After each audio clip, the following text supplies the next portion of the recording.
하나님의 음성을 깨닫게 하시고 전하는 자의 죄된 입술은 감추사 오직 성령 하나님께서 이 한 시간을 주장하여 주시옵소서. 예수님 이름으로 기도하옵나이다. 아멘. 자, 오늘의 말씀은 들릴라가 삼손을 유혹하는 그 장면으로부터 시작이 됩니다. 블레셋 방백들의 엄청난 물질적인 제한을 받은 들릴라가 이제 삼손을 유혹을 합니다. 자, 6절 말씀 함께 읽겠습니다. 시작. 들릴라가 삼손에게 말하되 청하건대 당신의 큰 힘이 무엇으로 말미암아 생기며 어떻게 하면 능히 내게 말하라. 들릴라가 참 무서운 여자입니다. 삼손에게 가서 돌려서 하지도 않습니다. 아주 직설적으로 얘기를 합니다. 당신의 그 힘이 어디서 나오는지 나에게 알려달라. 어떻게 하면 당신을 묶어가지고 당신의 굴복하게 할 수 있겠는가? 이 말은요, 블레셋 방백들이 자기에게 와서 한 말을 한 마디도 바꾸지 않고 똑같이 이야기를 하는 겁니다. 성경에 보면 자세한 맥락은 설명되어 있지 않은데 이 여자가 보통이 아닌 게 이런 추측이 가능해요. 들릴라가 삼손이 좋아하는 음식을 먹이고 매혹적인 향수도 뿌리고 또 유혹하는 옷을 입고 침상을 잘 꾸며 놓은 다음에 삼손이 한참 잘 먹고 마시고 기분이 좋았을 때 가장 좋은 최고의 외교를 부리면서 장난하듯이 아마 삼손에게 이렇게 말했을 겁니다. 그러니까 삼손도 경계심을 다 풀고 장난하듯이 또 대답을 했겠죠. 새 활줄 7으로 나를 묶으면 힘을 내가 잃어버릴 것이다. 거짓말이었습니다. 두 번째는 새 밧줄을 사용해라. 그것도 거짓말이었습니다. 그리고 세 번째는 머리털 7가닥을 배틀에 넣어서 짜면 내가 힘을 잃게 될 거다. 이것도 거짓말인데요. 이 세 번째가 좀 위험합니다. 왜냐하면 머리털은 삼손의 힘과 진짜 관련이 되어 있기 때문에 이 삼손이 거짓말을 하다가 본의 아니게 서서히 이제 파멸의 구렁텅이 속으로 빠지고 있었던 거죠. 그런데 이 삼손이요, 자기 힘을 믿고 위험을 즐기는 어떤 아주 경솔한 어떤 이렇게 자존심 같은 그런 자신감이 있었던 것 같아요. 그러니까 나귀 턱뼈로 1000명을 죽인 뒤에는 블레셋 영토 안으로 자기가 직접 걸어 들어가서 사람들 앞에 자기를 노출시키는 것 아니겠습니까? 그것도 당당하게 그렇게 들어갔죠. 나를 잡을 테면 한번 잡아봐라. 내가 잡히나. 또한 가사의 성문을 떼어서 헤브론까지 옮겨다 놓으면서 블레셋 사람들이 공포에 질린 표정으로 아무것도 못하는 것을 보고 은근히 속으로 통쾌했을 거예요. 나는 무적이다. 누가 나를 상대할 수 있겠느냐. 하나님께서 힘 주셔서 가능한 일인데도 자기가 잘나서 그렇다고 착각하고 있습니다. 그래서 연약한 여인인 들릴라가 자기에게 어떻게 하면 당신을 결박할 수 있나요? 라고 물어봤을 때 이렇게 해보는 건 어때? 저렇게 한번 해보지 라고 이렇게 게임하듯이 장난처럼 그렇게 대답을 해준 거죠.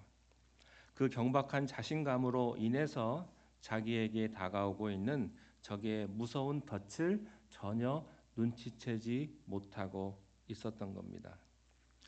들릴라가요, 농담처럼 당신의 힘의 근원이 뭡니까? 라고 이렇게 물어봤을 때 삼손이 그래도 생각이 있는 사람이라면, 생각이 있는 하나님의 사람이라면 당신이 뭘 그런 걸 알려고 그래. 그런 거 알려고 하지 마. 이렇게 딱 끊어버려야 했었죠. 그런데 이미 삼손은 영적으로 둔해졌어요. 그래서 자기의 생명과도 같은 이 힘, 하나님이 이 민족을 구원하라고 주신 그 거룩한 힘의 비밀을 그저 농담 따먹기 하듯 그렇게 경솔하게 대했다고 하는 것이죠. 블레셋 사람들이 자기를 죽이려고 한다는 것을 뻔히 알면서도 어쩌면 이렇게 경계심을 쉽게 풀어놓을 수가 있겠는가 하는 거죠. 그만큼 삼손은 자기의 힘을 믿고 있었던 겁니다.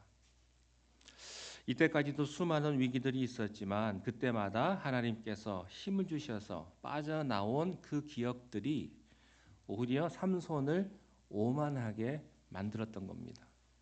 그래서요, 실패를 모르는 인생이 위험합니다. 항상 잘 나가는 인생이 반드시 축복은 아니에요.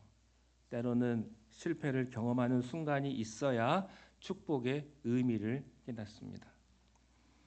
삼손이 한 번쯤은요, 블레셋의 패에서 다리도 좀 부러져 보고 실패도 좀 하면서 그런 경험을 몇 번 했더라면 이렇게 영적으로 경솔해지지는 않았을 것입니다.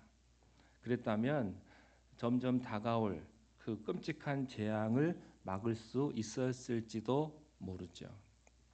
우리 인생에서도 우리들이 잘못된 길을 갈 때 어쩌면 초반에 망하는 것이 은혜일지도 모르겠습니다. 다리 하나 정도 부러지고 하나님의 교훈을 깨닫고 돌아올 수 있다면 생명이 살 것입니다. 그런데 망하지 않고 아슬아슬하게 계속 가는 것이요, 여러분 재수가 좋은 게 아니고 그게 더 무서운 겁니다. 나중에는 삼손처럼요, 재기불능으로 망할 수도 있다는 것이죠. 삼손의 비극은요, 아슬아슬하게 계속 이겼다는 데 있습니다. 성령의 은혜로 이겼는데 삼손이 오만해진 거예요. 그래서 원수에게 매수된 여인에게 생명을 가지고 담보한 수수께끼 게임을 즐긴 겁니다. 이것은 죄를 가지고 노는 것이나 다름없어요. 사람들은 자기가 죄를 가지고 놀 수 있다라고 생각을 하지만 천만의 말씀입니다. 여러분, 마약에 중독된 사람들이 자기도 저렇게 중독돼야지라고 마약을 시작하는 사람이 있을까요? 한 사람도 없을 거예요. 그저 한 번의 유혹으로 한 번에 한번 해볼까? 그런 마음으로 시작했다가 그곳에서 빠져나오지 못하는 거죠. 죄는 여러분이 통제할 수 없는 무서운 맹수입니다. 우습게 보지 마십시오. 마귀를 우습게 보지 마세요. 죄를 우습게 보지 마십시오. 유혹을 가볍게 생각하지 마십시오.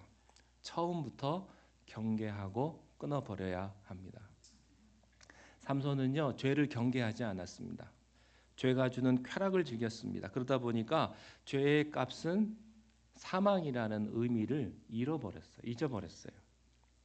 삼손은 몰랐지만 매번 들릴라가 삼손이 가르쳐주는 방법대로 삼손을 결박할 때 집안에는 항상 블레셋 자객들이 가까운 곳에 매복하고 있었습니다. 삼손만 몰랐던 거죠. 삼손은 매번 죽을 뻔한 고비를 계속해서 넘긴 거예요. 넘어질 뻔했는데, 죽을 뻔했는데 아슬아슬하게 계속 살아나는 거죠. 자기만 몰라요. 주위 사람들은 다 아는데. 영적으로 둔하면 나를 잡으려는 마귀들이 매번 내 옆에 나와 항상 함께 하면서 나를 붙잡으려고 하는데 나는 전혀 알아차리지를 못하는 겁니다. 은혜로 살아나는 것도 한두 번이에요. 언제까지 인생이 실패 없이 잘 될 거라고 생각하십니까? 들릴라는 삼손의 말이 거짓으로 확인될 때마다 뭐라고 합니까?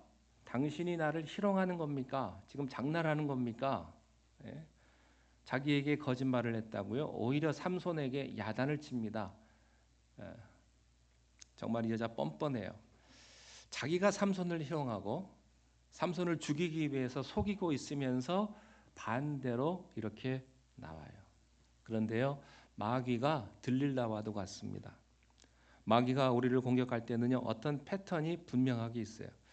들릴라가 3번이나 끈질기게 삼손의 힘의 비밀을 알아내기 위해서 그렇게 압박하는 모습이 어디서 본 것 같지 않습니까?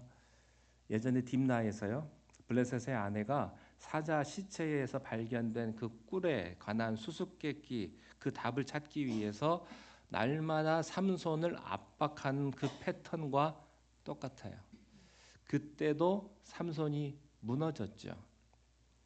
그런 아마추어한테도 졌는데 들릴라 같은 프로한테 어떻게 이길 수 있겠습니까?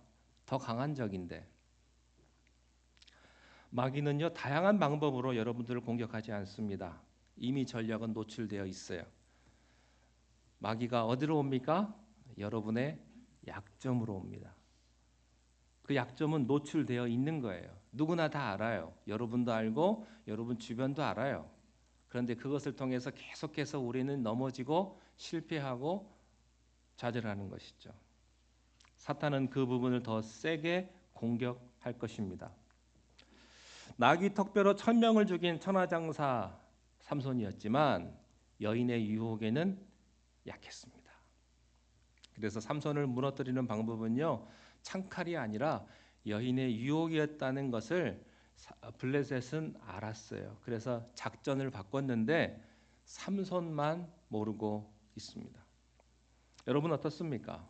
여러분의 약점은 이미 마귀에게 노출되어 있는데 여러분은 하나님의 은혜로 지금까지 무사하니까 앞으로 괜찮을 거라고 생각하십니까? 이대로 계속 가도 나는 아무 일도 일어나지 않을 거다라고 이렇게 자신만만하십니까? 그렇지 않아요. 지금부터가 더 문제인 것입니다. 오늘이라도 우리가 정신을 차려야 하는 거예요. 들릴라가 세 번째 삼손에게 속고 나서 마지막으로 한 말이요, 정말 섬뜩합니다. 이것이 정말 마귀의 실체예요. 15절 말씀 함께 읽겠습니다. 시작.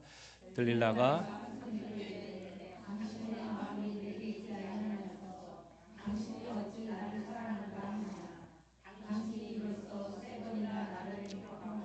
당신의 큰 힘이 무엇으로 말미암아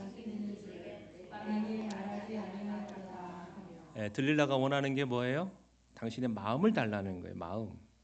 당신의 마음이 내게 있느냐? 마음을 달라는 거죠.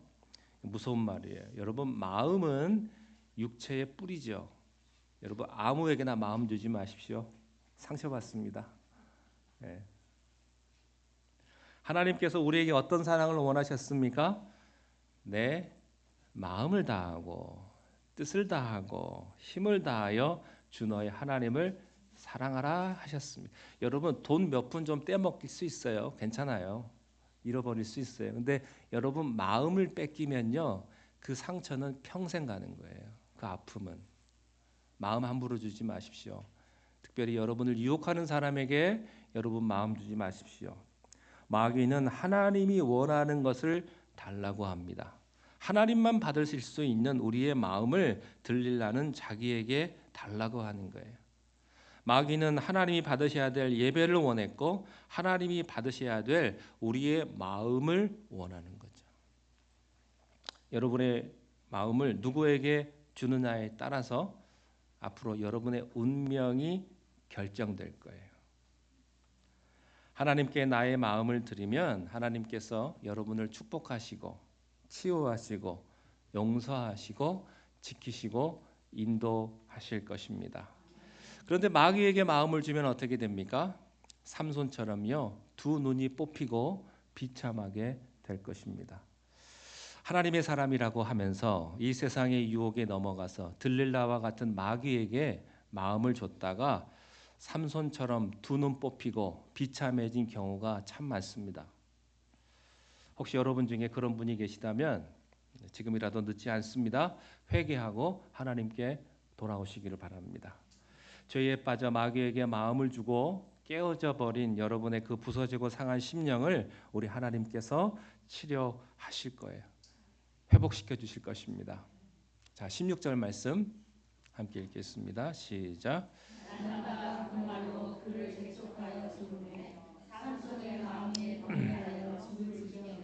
얼마나 재촉을 했는지 죽을 지경이 됐습니다. 여자에게 잘못 빠지면 이렇게 됩니다. 예. 들릴라가 이 정도까지 집요하게 나오면요, 만약에 삼손이 조금만 영적으로 깨어 있는 사람이라면 뭔가 이상한 걸 눈치채야 되지 않겠습니까? 아니 이거 봐라, 내가 오냐 해주니까 내가 다 주니까 금해야 될 말까지 다 하네. 처음에는 장난인 줄 알았는데 이 여자 참 무서운 여자네. 이때부터라도요 이 여자를 멀리 했어야 해요. 그러면 하나님께서 개입하셨을 거예요. 마지막까지 찬스는 있었습니다. 그런데 영적으로 둔해진 삼손은요 마지막까지 들릴라의 무서운 정체를 알지 못했다고 하는 거죠. 누구나 다 아는 건데 혼자만 모르고 있어요. 바보같이.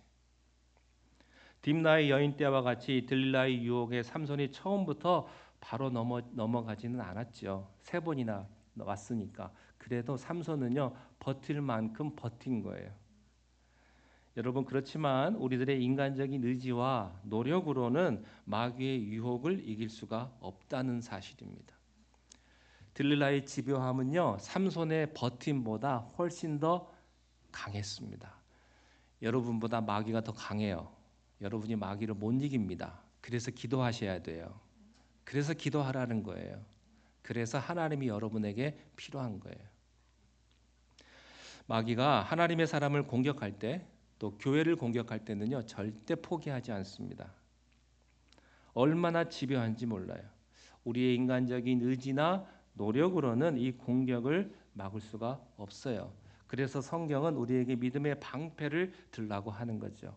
믿음의 방패만이 마귀의 공격을 막아낼 수가 있는데 그러기 위해서는요 기도가 살아 있어야 합니다. 그런데요 이미 삼손의 기도 생활이 무너졌어요.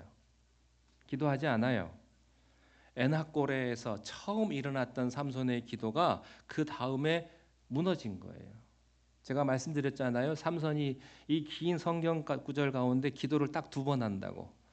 자기가 위기에 빠졌을 때, 물이 없을 때, 그 다음에 죽기 전에. 삼손은요 위기를 벗어나고 나서 안일해지고 편안해졌어요. 기가 죽었습니다. 믿음의 방패가 없어져 버린 겁니다. 우리도 보면 인생이 힘들 때는 살려달라고 기도하던 분이요 막상 하나님의 응답으로 살만해지면 언제 그랬냐는 듯이 바람처럼 기도의 자리를 사라지시는 분이 있습니다. 그렇게 되면 어떻게 될까요? 더 무서운 놈이 찾아옵니다. 이전의 고난과는 비교할 수 없는 들릴라가 오는 거예요. 삼손의 끝이 정말로 비참해요. 자, 19절, 20절 함께 읽겠습니다. 시작. 들릴라가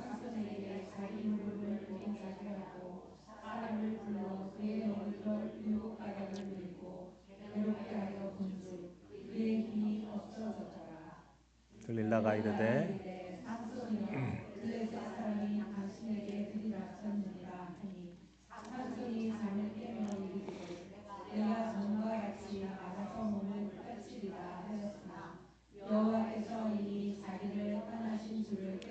깨닫지 못하더라. 삼손은 자기를 배신한 여인을 믿고 아기가 어머니 무릎 베개에서 그렇게 무릎 베듯 잠이 들었습니다. 그때 대기하고 있던 블레셋 방백들이 달려 들어와서 삼손의 머리를 밀었는데 그것도 모르고 골아 떨어진 걸로 봐서는 아마도 들릴라가 삼손에게 수면제가 섞인 그 술을 먹인 것 같아요. 아무런 생각 없는 삼손은 잠들었어도요 블레셋은 잠들지 않았습니다. 블레셋의 왕들은 운명을 걸고 삼손을 잡으려고 지금 하고 있는 거예요. 그를 잡으려는 기회를 보고 있습니다. 여러분 우리가 잠들 때도 마귀는 잠들지 않습니다. 원수 마귀는 우리를 무너뜨리는 데 모든 것을 겁니다. 그래서 우리가 정신 차리고 기도해야 합니다. 우리는 정말 깨어 있어야 돼요. 때가 악하기 때문에. 삼손은 잠들어 있었어요. 그는 자기의 힘을 믿고 교만하지 않았더라면, 정욕에 휘둘려서 걸핏하면 블레셋 여인에게 달려가지 않았더라면, 조금만 경계심을 갖고 적을 살폈더라면 결코 일어날 수 없는 일이, 그 재앙이 스스로에게 다가오게 된 거죠. 제가 지난주에 말씀드렸죠. 하인리히의 법칙, 1대 29대 300의 법칙. 여러분 큰 사고는 갑자기 일어나지 않습니다. 작은 사인들이 있어요. 많은 위험한 경고등이 곳곳에 켜졌는데도 삼손은 그것을 감지하고 못한 거예요. 제가 지난주에 병원 가가지고 주사 맞았거든요. 파상풍 주사. 근데 닥터가 하는 말이 프리다이어베틱이라고 조심하래요. 예. 조심 안 하면 당뇨 되는 거예요. 자기가 준비해. 그 사인이 있다고요. 함부로 생각하면 나는 괜찮지. 아직은 괜찮아요. 근데 생각 안 하고 준비 안 하면 더 힘들어지게 되는 거죠. 여러분, 삼손이 이렇게 말해요. 내가 전과 같이 나가서 몸을 떨치리라.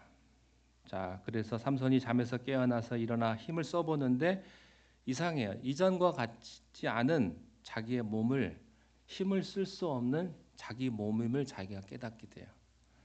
연세가 드시면 그렇잖아요. 10년 전이 다르고 1년 전 다르고 어제와 오늘이 다르다고 자기가 알아요. 안 되거든요. 이렇게 빨리빨리 예전에 젊을 때는 운전도 그냥 무서운 게 없었는데 연세가 드시면 이게 반응도 느려지고요. 잘 안 돼요. 자기가 알아요. 능력이 떠나면 자기가 알아요. 그런데 삼손은요, 상황이 어떤지 전혀 감을 못 잡고 있는 겁니다. 여호와께서 이미 자기를 떠나신 줄을 깨닫지 못하였더라.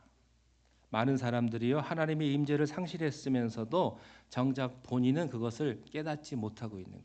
하나님이 더 이상 함께하지 않는데 아무 생각 없이 습관적으로 신앙생활합니다.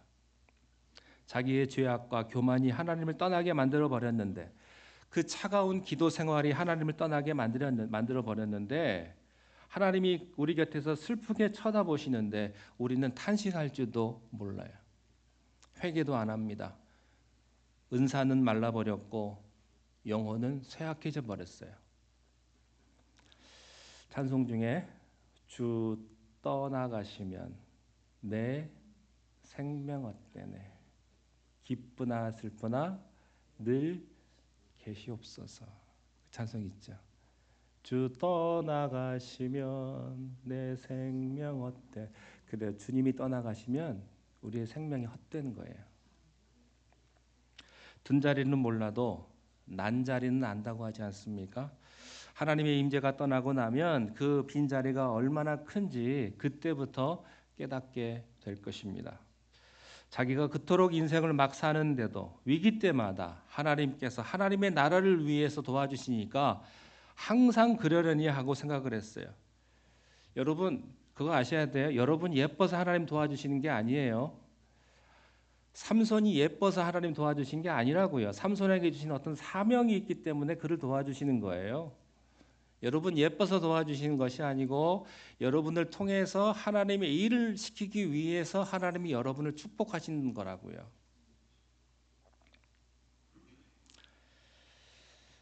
여러분 삼손은요 자기가 예뻐서 하나님이 도와주신다고 착각한 거예요.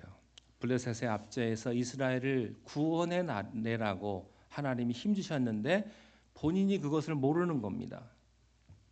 삼손은 축복의 때에 축복의 의미를 모르고 함부로 살다가 하나님의 임재가 떠나니까 비참해집니다. 사람이 언제 비참해지는지 아세요? 내 옆에 누가 없어지면 비참해져요.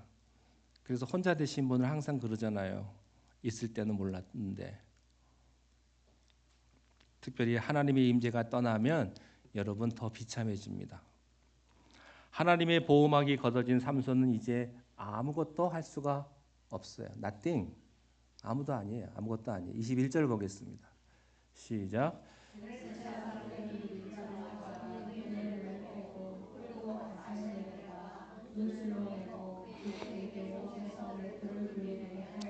네, 들릴라 무릎을 베고 잠든 삼손처럼 우리가 정욕의 무릎을 베고 잠든다면 우리는 반드시 들릴라와 같은 마귀의 손에서 깨어나게 될 것입니다.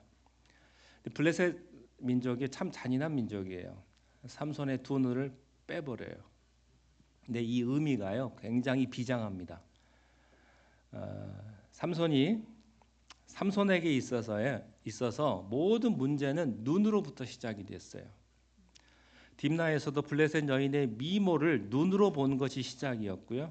또 가사에서도 블레셋 기생의 미모를 본 게 문제였고, 마지막으로는 들릴라를 본 것이 재앙의 시작이었습니다. 그래서 블레셋 사람들이 삼손의 육신의 눈을 멀게 했을 때 삼손은 비로소 자신의 정욕이 그동안 자기의 영을 눈멀게 했음을 깨닫게 되었습니다. 올라가기는 힘들어도 떨어지는 것은 한순간이라고 하더니 블레셋 전체를 공포에 떨게 했던 영웅 삼손은 이제 붙잡혀서 하루아침에 두 눈이 뽑힌 전쟁 포로가 됩니다. 자, 그런데요, 블레셋 사람들이 삼손을 바로 죽이지 않아요. 다음에 또 다음 주에 또 말씀을 드리겠습니다만, 철천지 원수 같은 삼손을 바로 죽이지 않고 두 눈을 뺀 다음에 어떻게 합니까?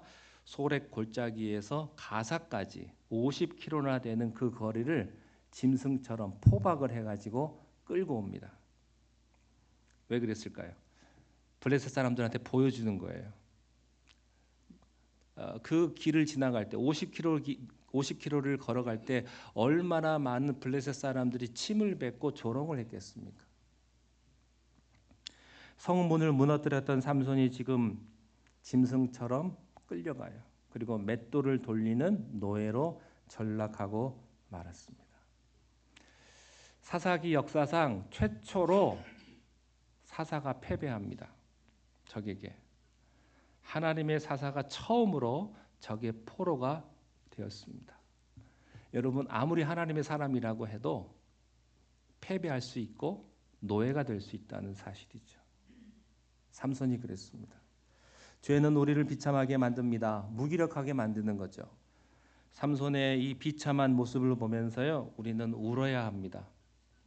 모두가 삼손은 이제 끝났다고 생각할 수밖에 없죠.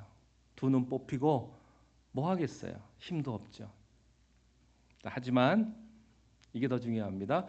하나님은 끝나지 않으셨습니다. 그 소망의 신호탄이 22절의 말씀이에요. 22절 읽겠습니다. 시작. 네, 블레셋 사람들이 삼손의 머리털이 다시 자라나는 것을 봤을까요? 못 봤을까요? 그 눈에 보이는데 안 보이겠어요? 머리를 밀었어요. 그런데 성경 표현에 보면 머리털이 다시 자라났다고 했잖아요. 다시 자라나는 것을 보면 어떻게 해야 될까요? 또 자르면 되겠죠. 근데 그렇게 안 해요. 왜 그렇게 안 하는 줄 아세요? 삼손 네 주제에 이제 뭘 하겠냐? 그러니까 두 눈도 뽑혔죠. 묶여 있죠. 그 상태에서 네가 뭘 하겠냐 하고 머리털 신경을 안 쓴 거예요. 예. 그것은 블레셋의 오만이었습니다. 이미 두 눈이 뽑히고 저항의 의지를 상실한 삼손을 보면서 목숨만 간신히 붙어 있는 그를 보면서 이제 삼손은 끝이라고 생각을 한 거죠. 이제 퇴물이라고 생각을 한 거예요. 그러나 사람들이 다 끝났다고 생각했을 때 하나님은 끝나지 않았습니다. 나시린은 머리를 깎지 않아요. 근데 머리털이 다시 자라나기 시작했다는 것은 하나님이 이스라엘의 구원자 나시린으로 삼손을 다시 쓰실 기회를 주셨다고 하는 말씀입니다. 자, 눈으로 이제 모든 것들을 다 봐서 유혹에 빠졌어요. 이제 눈이 빠져버렸어요. 볼 수 없어요. 눈먼 삼손은 이제 화려한 블레셋을 볼 수가 없게 된 거예요. 그 대신에 세상의 빛이 차단된 외로운 시간에 누구만 봤을까요? 주님만 바라보는 거예요. 주님만. 세상과 나는 간 곳 없고 구속한 주만 보이덧. 아마 이 찬송가 쓴 사람이 아마 세상 거 다 안 보면서 주님 바라보면서 이런 찬양을 지었을 거예요. 세상과 나는 간 곳 없고 구속한 주만 보이도다. 이것이 나의 간증이요. 삼손은 통곡하며 자기의 죄를 회개하기 시작했을 겁니다. 나시린의 귀한 사명을 그 엄청난 힘을 받고도 정욕의 노예가 되어서 적에게 속아 이렇게 비참해진 자신을 보면서 삼손이 후회했을 거예요. 주님, 누구를 탓하겠습니까? 다 저의 죄 때문입니다. 두 눈이 빠진 채로 맷돌을 굴리면서 그는 그렇게 회개했을 거예요. 그리고 하나님은 그 회개의 기도를 받으셨다고 믿습니다. 머리털이 다시 자라나기 시작했다는 것이 바로 그 증거예요. 회개의 눈물을 받으시고 하나님의 위대한 반전이 다가오고 있다는 뜻이죠. 마귀가 보지 못하는, 이해하지 못하는 용서와 회개의 대반전이 준비되고 있습니다. 혹시 여러분 가운데 삼손처럼 하나님을 떠나서 세상과 타협하며 살다가 무너져 내린 인생이 있습니까? 오늘 설교는 바로 여러분을 위한 것이 아닐까 생각이 듭니다. 지금이라도 늦지 않았습니다. 여러분이 가진 것이 아무것도 없이 망했다 할지라도, 지금 모든 것을 다 잃어버렸다 할지라도 철저하게 회개하고 남 탓하지 않고 여러분의 잘못을 주님 앞에 회개하고 기도한다면 여러분에게 머리털이 다시 자라나게 하는 그런 은혜가 임하게 될 줄로 믿습니다. 기도하겠습니다. 하나님 은혜를 감사합니다. 많은 것을 하나님으로부터 받고도 그 귀한 것들을 주님을 위해 제대로 살지 못하고 세상 유혹에 넘어가 망해버린 삼손의 모습이 어쩌면 우리의 모습인지도 모르겠습니다. 하나님, 그러나 주님의 사람들이 세상의 조롱거리가 된 채로 살 수는 없지 않습니까? 회개하고 돌아올 때 우리 머리털이 다시 자라나는 반전의 역사가 있게 하여 주시옵소서. 주님, 슬프고 상하고 지친 우리의 인생을 용서하여 주시고 다시 일으켜 주옵소서. 예수님 이름으로 기도하옵나이다. 아멘.